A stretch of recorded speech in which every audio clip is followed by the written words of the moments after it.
So we'll do this here. 3 up, 3 down from conference title weekend. It's presented by Tullamore Dew Irish Whiskey. Enjoy the game with the original triple distilled, triple blended, and triple cast matured Tullamore Dew Irish Whiskey, because when it's game time, it's Tully time. Please drink responsibly. Number 1 star, 3 up, 3 down, number 1 star from conference title game weekend.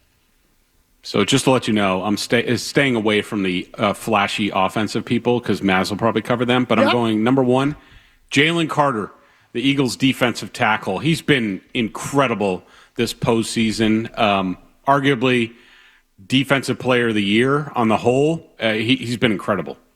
Jalen Hurts. I thought Philadelphia put the game in the hands of its quarterback, and he answered. So, look, it's a running team. We all know it. But sooner or later, you're going to have to make plays in the passing game. They needed him to do it this weekend, or this past weekend, and he did. Hurts was good. Like I said yesterday, he hit some high-end throws. He was good in this game. Elite throws. All right, number 2, big boy. Chris Jones of the Chiefs. 8 total quarterback pressures. Him and Jaylen Carter tied for the most this weekend. And you push the pocket from the interior, it's huge in the postseason. And those guys were game wreckers. I love him. You see Chris Jones at the end of the game in tears? Yeah. Like, did I see that right? I had the volume down. I don't know. I didn't see the tears. I thought it was like perspiration. He tears up during the anthem. He's like all jacked up for these games. I love him. Love that. Love that guy. All in. Mazz? Oh, sorry, James Cook, running back, Bills. I thought Cook was terrific in this game, and the fact that he did not touch the ball in the final 9 minutes, did not have a carry in the final 9 minutes of that game, if I were a Buffalo fan, is a borderline crime. He was tremendous in that game, their best offensive weapon, and he didn't see the ball when the season was on the line.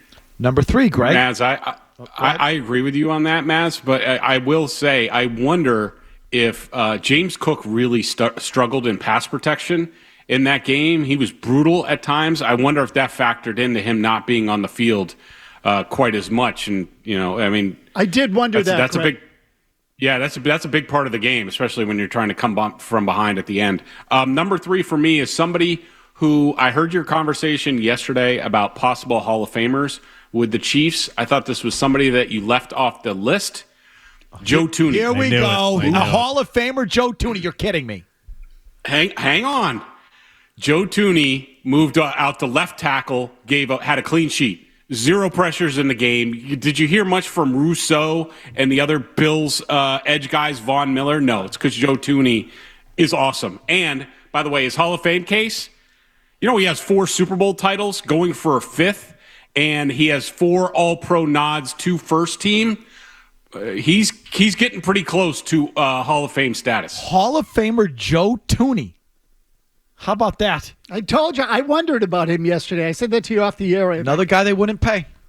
So on this list, I just have a hard time going through and not one of us mentioning Saquon Barkley. So, there are some other guys I think that are worthy. Zach Ertz had 16 targets, 11 catches, was terrific. Xavier Worthy was good. A.J. Brown was good. But it all starts with Barkley on that offense. That's the guy everybody keys on. 3 down. Let's go, Greg. Number 1 down. Marshawn Lattimore. Any chance that the Commanders had in that game, that guy just kept losing his head like he's always done. And he was terrible. He's totally lost a step. He was awful in the postseason. See, suck it, big boy, because I did go defense in the 3 down. Marshawn Lattimore, number 1. That sequence at the end of the half was the game. That was the game. The 4th down play, the penalty in the end zone, and then him losing his marbles was symbolic, if nothing else. I like Lattimore. I loved him when he was with the Saints. I loved the battles with Mike Evans. I do wonder, I think he had a hamstring injury when they made the trade. Maybe he's not back 100%. No excuse. You got to produce. Because he's better than he played over the weekend. Number 2, Gregory. By the way, speaking of, the penalties this weekend, how did A.J. Brown not get at least an offsetting penalty with Marshawn Lattimore on that play? I didn't understand that. Number 2 down for me was Nick Allegretti, the Commanders' guard. He got completely owned on the inside, whether it was Jaylen Carter or Jordan Davis. Their thin offensive line just completely collapsed. Cost me, obviously, he got hurt during the game, but Beatis was terrible in this game. It all came crashing down on the Commanders. So Greg mentioned the edge guys of Buffalo. I lumped them all together. During the regular season, Rousseau, Epinesa, Von Miller had 20 sacks. 0 in this game. Zip. And they had one quarterback hit. One. And not that I broke it down, but Patrick Mahomes had the edge on that simple quarterback keeper. How many times? He scored 2 touchdowns on it. And how many times did he just roll out to the right and waltz out there and have no one there? So I don't know whether that's Epinesa or Von Miller or whoever. Which side, yeah. Someone's on the edge. Those guys got, and that's supposed to be the weakness of the Chiefs. That's the whole reason Tooney's out playing left tackle. So I wonder if some of it, at least on pass plays, was coordinated by the Chiefs, whether they knew they were vulnerable there and tried to get the ball out quicker or somehow mitigated those guys. You moved Tooney back inside against Jaylen Carter this week? Yes. Hall of Famer? Although they got that edge guy, too, who's pretty good, right? Smith, the little guy who gets in there. Anyway, go ahead. All right, number 3 down there, Greg. Demar Hamlin. I had a feeling that Buffalo's safety situation was going to cost them in this game. Taylor Rapp being out for the game was huge. Benford going out, really good defensive back. But Demar Hamlin, great story, him coming back and everything. He is not a starter in this league, and he was awful in that game.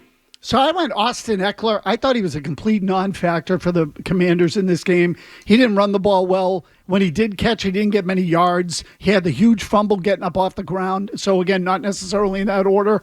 He's a veteran guy. You can't make that kind of mistake that he made. So, Greg, I'm sure you'd put the Buffalo coaches somewhere on that down, honorable mention. So do you think that was more about Buffalo's inadequacies with the coaches or just the elite nature of Andy Reid and Steve Spagnuolo? That's a good question. I think it's a little bit of both. But if they have any hope, you have to bridge the gap. I thought, McDermott going for 2 and chasing the points, was just dumb, and it came back to bite them again. He's not a great game manager, and I didn't like, Brady, for whatever reason, Joe Brady, he didn't really have any, really creative, plays that just, when you need it in a big moment. The Chiefs always have those plays. Josh McDaniels always has those plays in a big spot where they're, Sean Payton's another guy where they're all right, creative, when we need a play, it's going to be something completely different. And Brady didn't have anything for that in this game. Got caught on a few blitzes that were predictable. I mean, the corner blitz on the 4th down play, you got to be looking for that for Spags there. It looked like it was there. I think Allen got a little bit fooled on that play, but I definitely think that the Bills' coaching isn't good enough, and I don't think it's going to get them over the hump. I mean, look, we keep talking about Josh Allen, and you compare him to Peyton Manning. Peyton Manning needed another coach to get over the hump against the Patriots. If you like that clip, check out more videos from Felger Mazz here. For more Patriots analysis and opinion, hit this playlist. And for all the latest from the Sports Hub, download the app at 985thesportshub.com.